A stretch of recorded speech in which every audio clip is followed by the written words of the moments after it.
Okay, I have to just jump straight in and say what's up to the people. Okay, I'm so happy to be back, man. Gotta stay, gotta stay active, man. I'm tripping because the world needs this. Not every single person in the world, but there's gonna be people that will hear what I'm saying. Okay, so we're gonna do a couple verses of the day, and then we're gonna hop into the main topic, which is should men get married? This has been on my spirit heavy, right?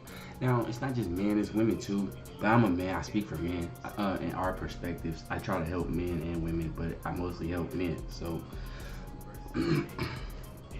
right.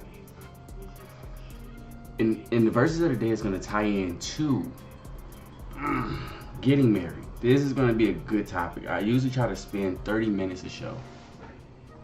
Let me get more in the camera for you.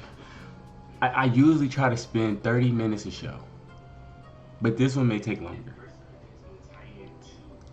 Now let me turn this down for a second. I know I can hear myself. Okay, cool. So we're gonna jump straight in. Proverbs 4:23, right? Let's read Proverbs 4:23.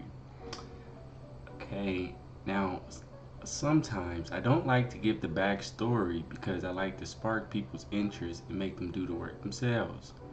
It just depends on how I'm feeling. Today I want to get straight in. Proverbs 4:23 is a biblical verse that advises, above all else, guard your heart, for everything you do flows from it. Okay? Now, man, before I read the rest, I love this verse. I love this verse. I'm gonna give the best example why, right? I'll give an example. So like, let's say we're doing YouTube, helping people, right?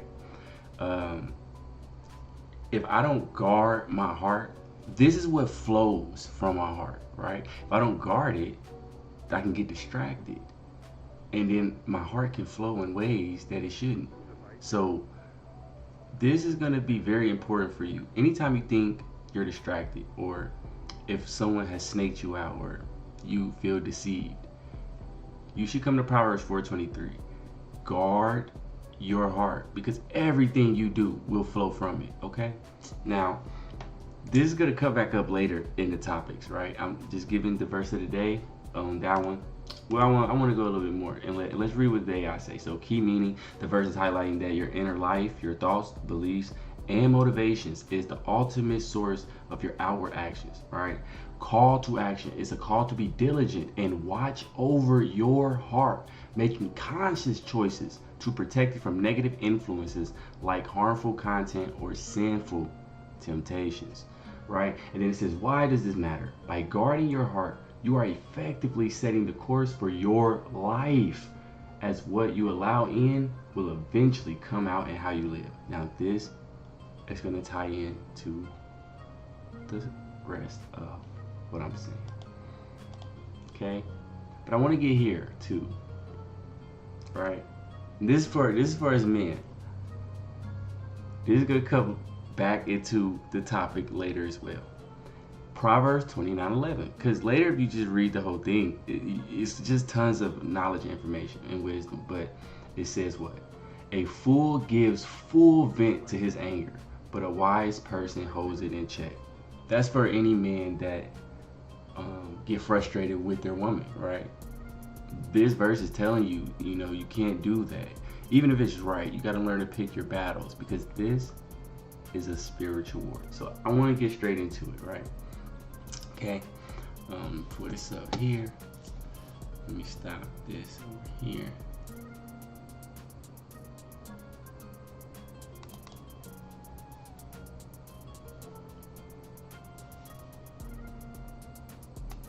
Alright, and then I got like 3 screens right here, so I'm doing something else real quick on this other screen, and then we're gonna jump right into it.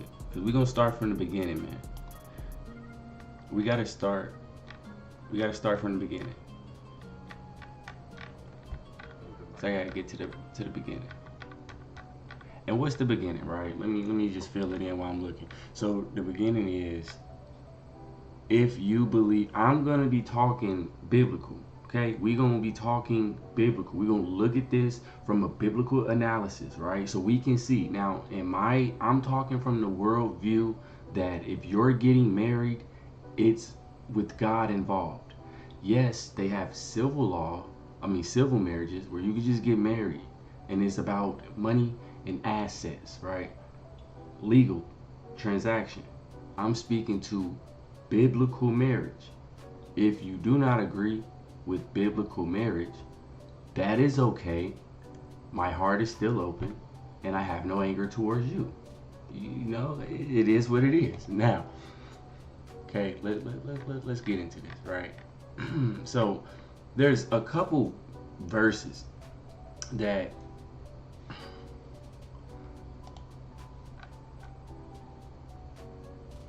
okay, there's a couple verses that people kind of get tore up about. Should all should all men get married? The answer is no. Let me say that first. All men isn't supposed to be getting married. That ain't what this is. I think that's the problem, right? We think we're supposed to get married. Like, no, no, that's not. Paul said marriage and singleness is a gift. Not marriage is a gift and singleness, you're just terrible. You have no purpose. You have no life. No, you can still do work for God. Now, to start at the beginning, we're gonna go to what? Genesis 3:16. Why Genesis 3:16? Come on, we can read it, right? And it says, to the woman he said, I'll surely multiply your pain in childbearing. In pain you shall bring forth children. Your desire shall be for your husband, and he shall rule over you. Now, it says that this verse describes the consequences of sin for women, including increased pain in childbirth and a complicated relationship with their husband, characterized by conflict and a desire to rule that is met by the husband's authority. So we want to get to interpretations first, right? A description of conflict. So many scholars view this as a description of the ongoing conflict and power struggle that can exist between men and women in a marriage, a result of the fall from grace, rather than an ideal for how the relationship should be.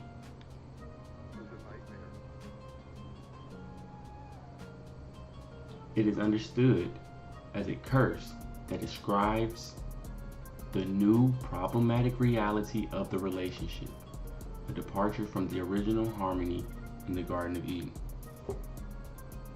Now, 1 second, let me turn this lighting up.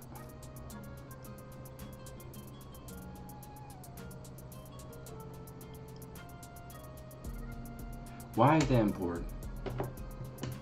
Because in Gen 3:16, it's already telling you from the beginning, right?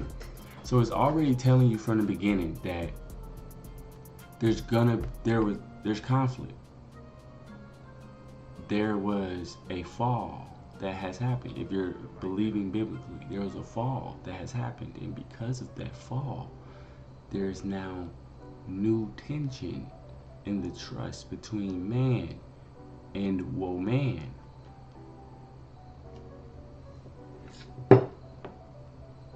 So this is from the beginning.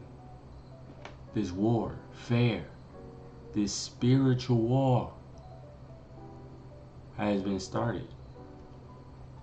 So you have to understand that before getting married, if you're looking at it from a biblical perspective, that it's not just love and dove, it's a spiritual battle that you have to prep for if you're going to walk with that individual. Okay. Now,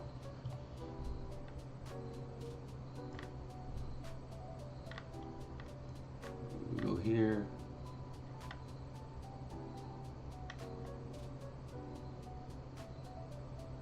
So the first script, I'm pull up. This one right here.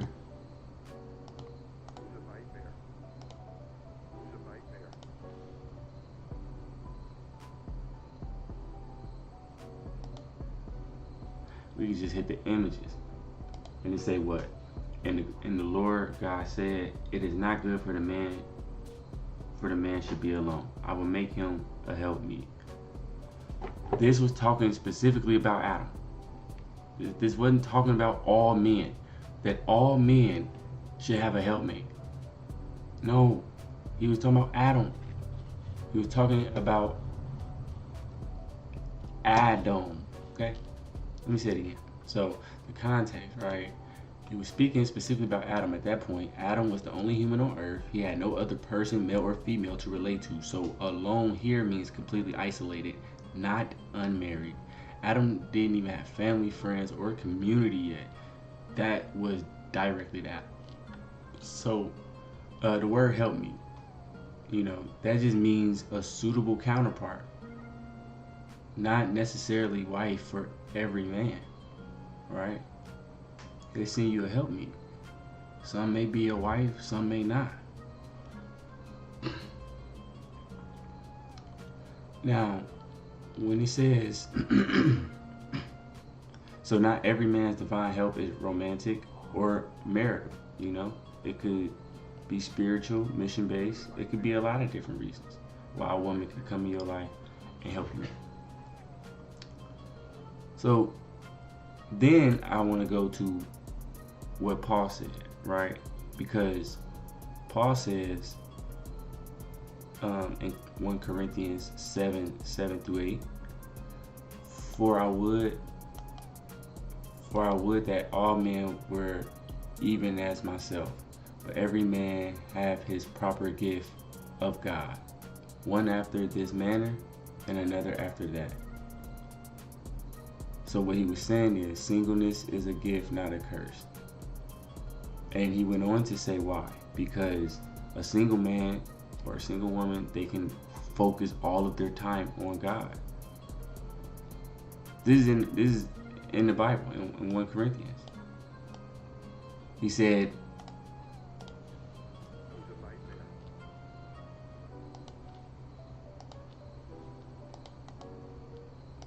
let's pull it up.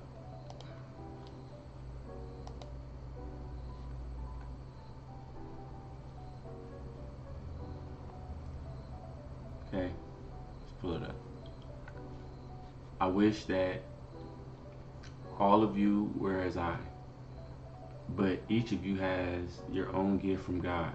One has a gift, another has that.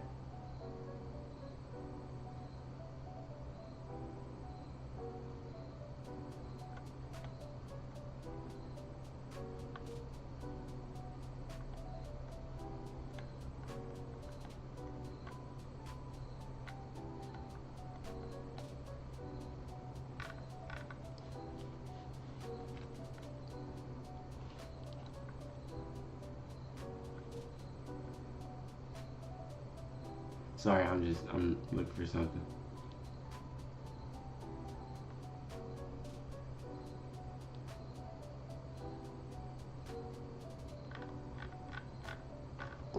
All right, cool. So then Jesus is an example that he never married, and yet he still, fulfilled his mission.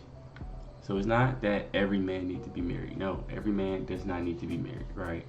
Now again, it's not to be funny. Paul says that marriage is gonna come with struggles.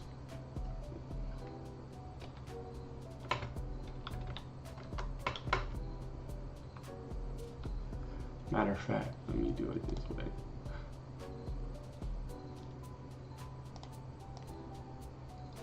I'm gonna just do it this way. So that way I can show y'all.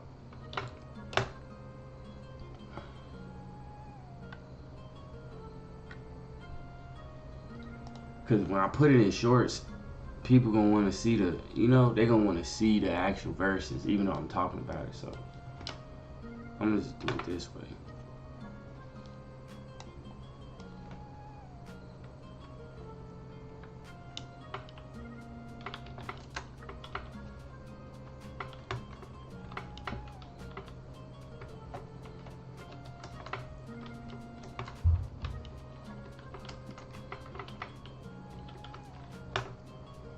Okay, we just gonna do it like this. So we can get the, instead of me scrolling, 1 Corinthians 7:28, where Paul acknowledges the challenge of marriage. He say, but if you do marry, you have not sinned. And if a virgin marries, she has not sinned. But those who marry, listen what he say, will face troubles in this life. And I want to spare you of this. Okay? So if we break that down, why else would he say that? He didn't say that because marriage was cool and calm and collective and lovey and dovey and we just gonna have a blast and everything gonna be kumbaya. And this is what he understood all the way back then. So if he understood that back then, if Paul is telling us this back then, what we're seeing now is just the same thing that we haven't, I think, woke up and paid attention to. We need to focus on our mission for God. Figure out what that is. Now, if you think you are called to marriage, we're going to go over what your role is in marriage and what you should be prepared to deal with in marriage, right? But we're just talking first about, should every man get married? The answer is no. It's not. If you don't, and every woman don't have to get married. You should be living righteously for God then, from the biblical viewpoint, and your life should be able to reflect that. But other than that, no, it's not a bad thing if you don't get married. And I know people, even Christians probably shame people. I'm not going to say people didn't have their own experiences maybe, but I understand, and that's why I'm trying to at least explain it. No, you don't have to feel bad if you don't get married, because marriage, if we're looking at it from the biblical perspective, this is two people aligning for God's mission. Aligning. That means y'all ain't just getting in it for your own selfish reasonings. Like, y'all both have a comprehension of the roles that need to be displayed so that God's understanding and love can actually be seen by other people. I'm gonna speak for a lot of men. What I think happens, we have sex with women before marriage. And I'm gonna break it down a little bit from the biological perspective for you. And I'll type it in, so everything I've said. Matter of fact, because I'm looking right now. Right, man. Hold on, man. Let me take this video off first of all. That was me in the Amazon. That's why that's playing. So let me pause that.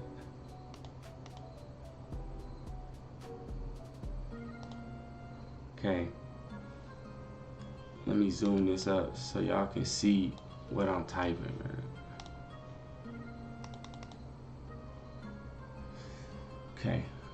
Alright.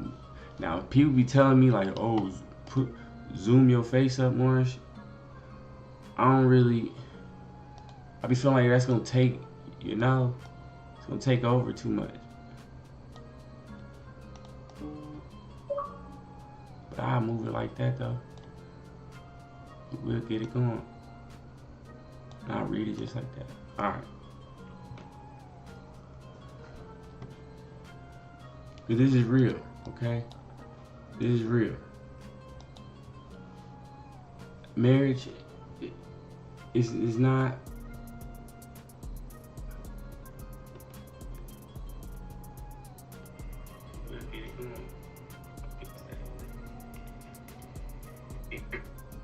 I'm not going to say people didn't have their own experiences maybe, but I understand, and that's why I'm trying to at least explain it. No, you don't have to feel bad if you don't get married. Because marriage, if we're looking at it from the biblical perspective, this is two people aligning for. Right, that's what I'm talking about. This is two people aligning for God. This is people trying to fulfill a godly mission. And we both understand that we're trying to fulfill the godly mission if you're looking at it from the biblical perspective. The research will show that religious people get divorced 20 to 50% less than everyone else, because the spiritual matters should be able to help. Now some things, everybody has their own individual stories, but we just talking the numbers. So then we're gonna come here. So when it says it is not good to be alone, we check that one. So then we're gonna come to Genesis 2:24. Therefore shall a man leave his father and his mother, and shall cleave unto his wife, and they shall be one flesh. Yeah, that's true. They shall be one flesh, but that's not every man. That's just what should happen if you get married. If you get married, then you're supposed to cleave to your wife. And we're gonna get into all of that. We're gonna get into why you have to do it. Now, again, I was talking about the theory. So what I believe happened is a lot of us men, we have sex with the women, right? And we have sex with the women before marriage. There's still biological changes that are happening. Men, we are releasing vasopressin. Okay.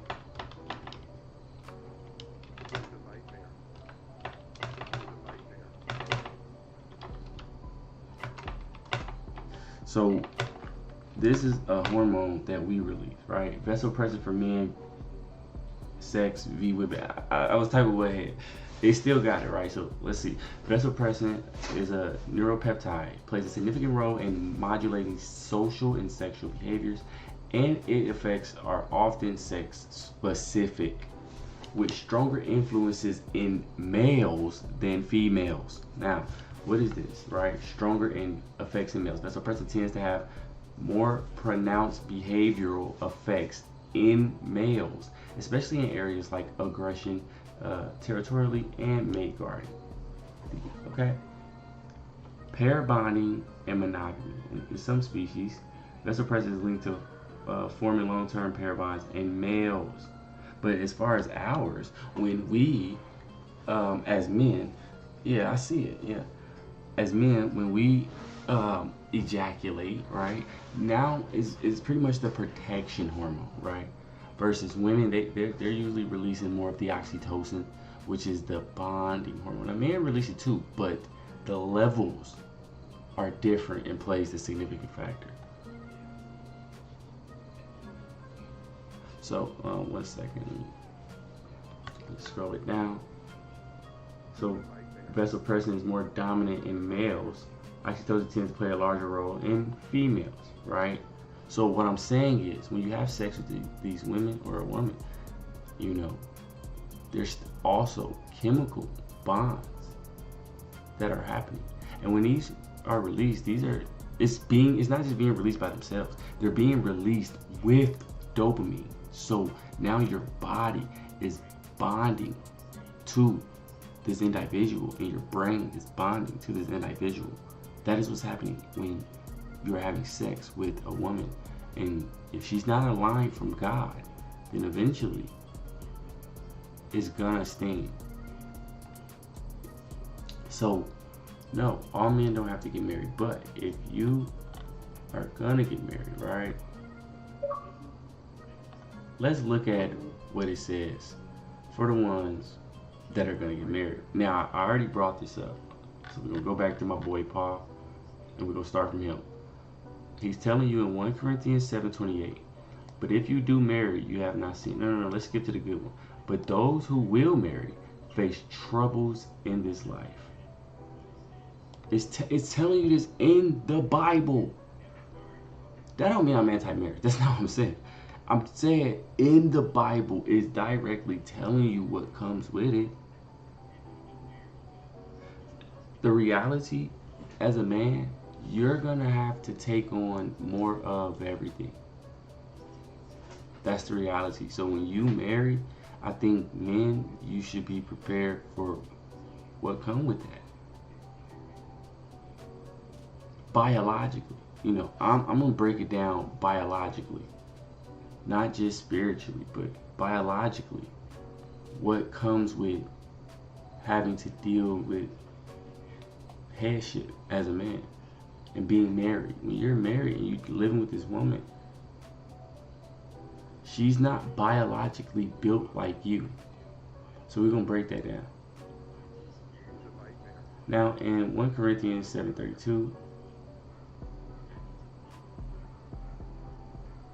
Here, we're gonna bring that up for y'all too.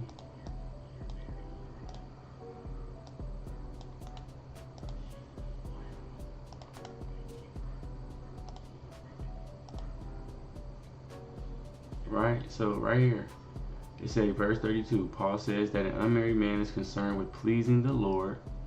His interests are divided. A married man, however, is concerned with pleasing his wife, and his interests are divided. Okay, now, and it says similarly the same thing for women. The same thing for women. And did I say divided? I meant undivided, sorry. His interests are undivided. Sorry. So, right here, it's telling you that when you're single, you got time to be for the Lord, do your work for the Lord. And again, it don't mean it's bad to get married, but it's warning you, once you get married, you got to divide your time. That's what come with it.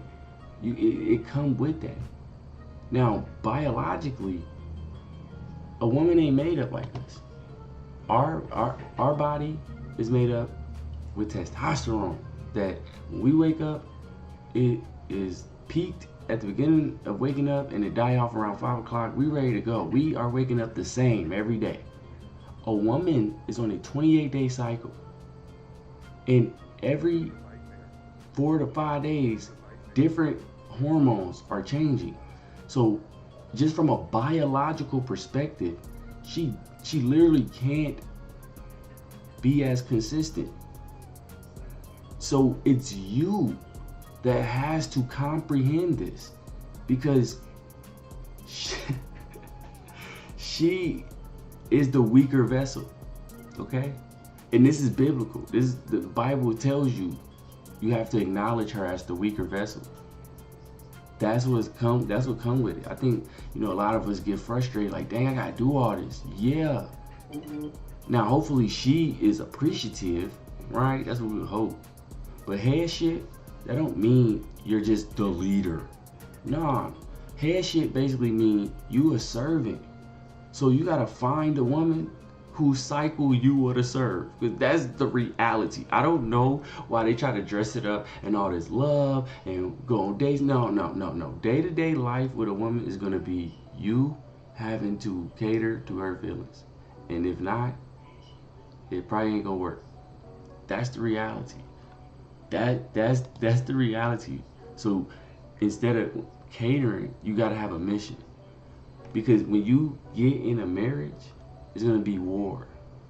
It's warfare. It's spiritual warfare. We're spiritual beings, and now you're living with this spirit. Okay? Yeah, they're gonna go through their own battles, and you're gonna go through your own battles. So you gotta be mindful of all that if you're gonna go into a marriage, especially with a woman. Okay? Now, here, I bring it up, right? The actual, right here. So y'all can see it too. And I'll type it in there. Hormone cycles, 28 days of the follicular phase. Their estrogen rises, so energy, positivity, openness. Then ovulation. So that's the peak fertility. So the libido increases and their mood may shift. Then there's the luteal phase, where their progesterone rises, fatigue, irritability, emotional sensitivity. Then it's the menstrual cycle, drop in hormones, potential cramps, mood swings, physical discomfort. None of this is down in women when I say this, okay? None of this. But what I am saying is, as a man, you don't deal with none of that. So you gotta understand that she can't be you every time. That's what you gotta learn. Like, you can wake up and go, she gonna be irritable. She can't help it. It's biology. It don't matter who she is. It don't matter how pretty she is. It don't matter how much money she got. It don't matter if she has a period. This come with her. It don't matter her age. It gets worse in age, or it gets worse with pregnancy, like as we'll continue on and learn about, right? So pregnancy and postpartum, we'll go to that next. So we can learn about This is what come biologically. This isn't my opinion. This ain't me downing women. This is just what biology says. My background is biology. I'm teaching what I learned. Okay? Right? This is real. This is what come with it. Pregnancy, hormonal surge, and emotional shifts. Okay? Pregnancy, what does it say? Pregnancy and postpartum are profound hormonal journeys that deeply affect both body and mind. Okay?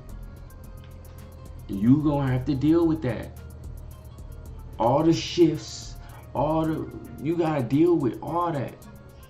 That's you gotta be prepared for all of this. Okay? This will come with it. What it say? Affects heightened emotional sensitivity, vivid dreams, and shifts in cognition. Of course, this ain't every single woman to the T. We're gonna be fluid. Oxytocin, known as the bonding hormone, it increased steadily, especially towards labor. So that's because she's having a kid. Postpartum, hormonal crash and vulnerability. So her estrogen drops sharply after delivery. Her oxytocin remains elevated during breastfeeding, promoting bonding and calm, but can also heighten. And then postpartum depression. Now, all women ain't gonna be the same, but it affects 1 in 7 women. That's what come with that. You don't get none of that. You sitting here cool. And then you gotta deal with the rest. So then what else happened? Menopause, right? They have menopause eventually, and this is no dissing to the woman. This is real life. I'm sure people know this already, but some men, they don't. They don't understand or think about it before they have sex with her, or before they see her and want to get her, or whatever the case is. They don't really think about this was coming with any woman. It don't matter what man got a woman. This was coming with her. Don't matter. Menopause, where estrogen declines, her hormonal shift yet again. It's gonna shift on you again. Women are like, I get why they call them Mother Nature. They're like nature, bro. Like, it might rain, it might be sunny, it might be cold, it might be fall and cool. You never know. Or you can prep for it, So you gotta prep for it, depending on where you at and how your Mother Nature operates. That's how it is. So her FSH and LH, her hormones rise as the body tries to stimulate ovaries that no longer respond. Common symptoms: hot flashes and night sweats, mood swings, sleep disturbances, changes in libido, cognitive shifts, bone density loss. None of this is a diss, but again, this is what comes with it.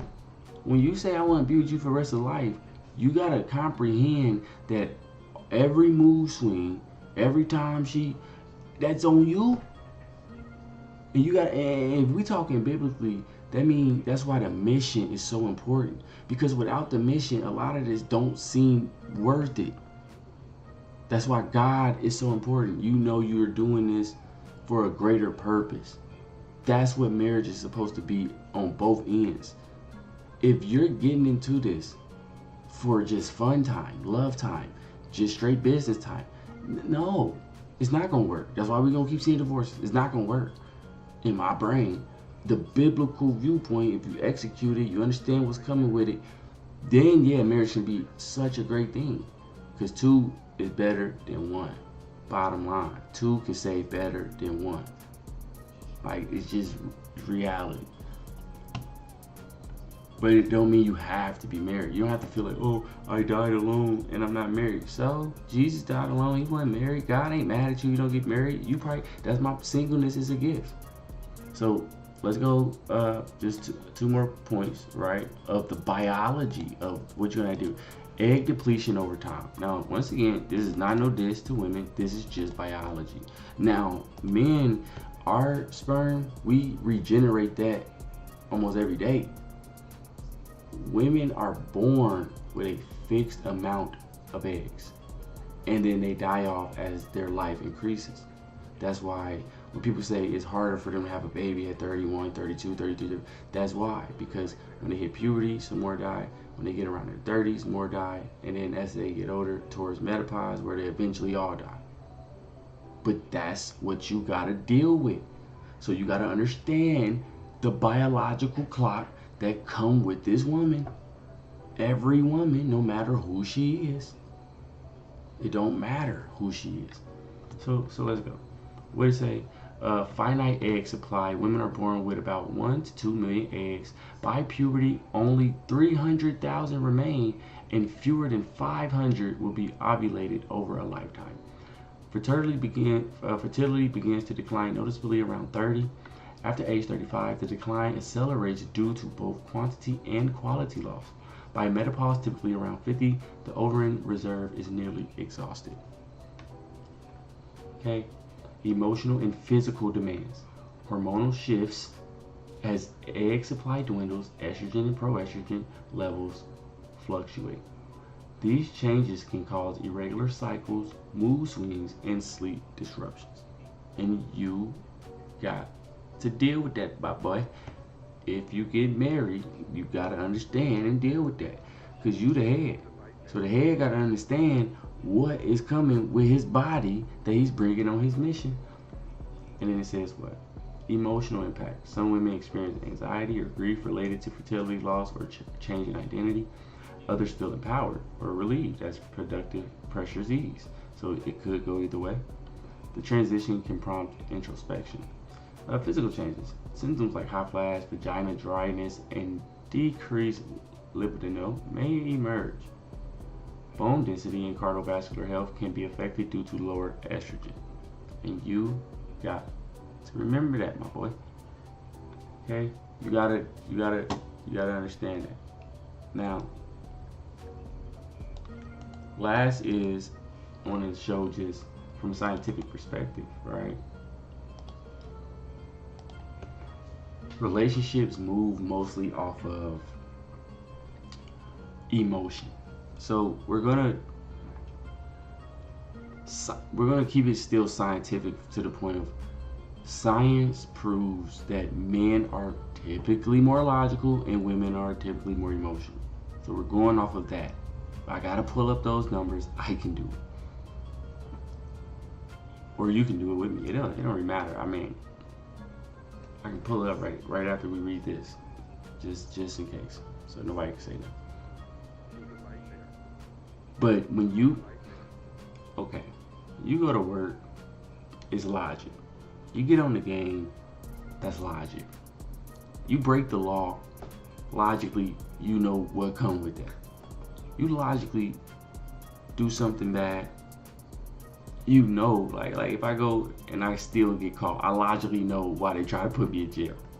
That makes sense. You go take a math test. 2 + 2 = 4. Makes perfect sense. When you get in a relationship, it ain't logical no more. Now, logic can exist at times throughout the relationship. Yeah, wholeheartedly. But the overall baseline of this relationship, and science is backing this up, it's emotion.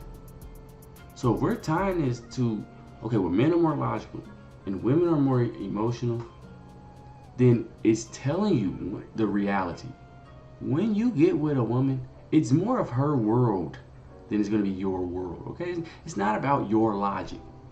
Just keeping it real. You think she waking up saying, oh, I can't wait to go listen to his logic all day. Every day I love when he gives me all the logic. What? No. So let's read what science is saying, right? You're spot on. Oxytocin and other neurochemicals like dopamine, serotonin, and vesperin play powerful roles in shaping emotional connections, and men are no exception. Okay? So,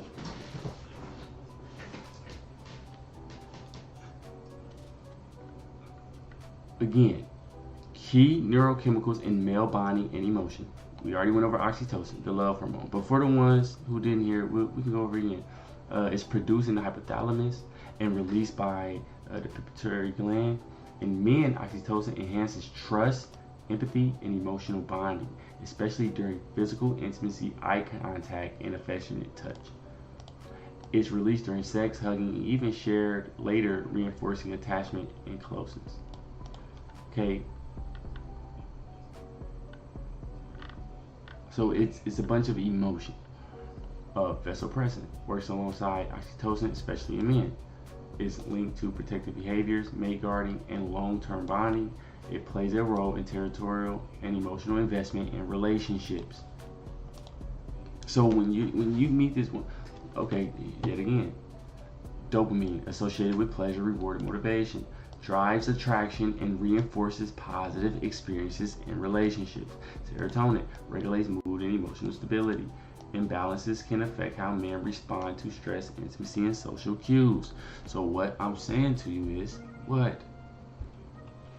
It's running off of emotion more than just your logic. It's not about your logic. It might seem like it's about your logic, but it's not. That's why your logic has to be on mission. Before I close out, that's the whole point. Your logic has to be on mission. You have to guard your heart. If you get married, there's going to be a lot of tests. We just went through it. There's going to be tests. Women are going to test you. It's like they're going to test the inner man. So like, what would Jesus do? You got to really be able to think like, you know what? How would Jesus handle this? Because if not, like, if you fail them tests, then she could say you're not a real man. It's not about logic. It's not about logic. Where logic say, oh well, I should just not have to deal with tests in a relationship. No, it's emotion. She wouldn't feel safe, so she would test the inner man to see if that inner man might get mad at her, yell at her, make her feel less than, anything of that nature. It's not gonna be always logical. So if you get married, you need to understand that as the man, it's about sacrificing. And some men are called for that, and some men aren't. And you don't have to feel bad if you're a man that, don't feel that call. And if you are, then prepare. There's gonna be great times, but I'm preparing you for the times when they're not great, to understand that's what comes with marriage. When the Bible tells you to love, it says nothing about dates and how you feel.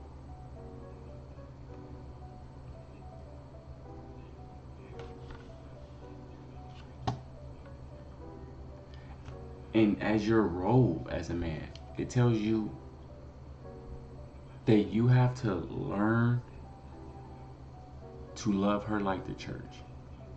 As a man in general, it tells you that you have to be self-controlled and patient.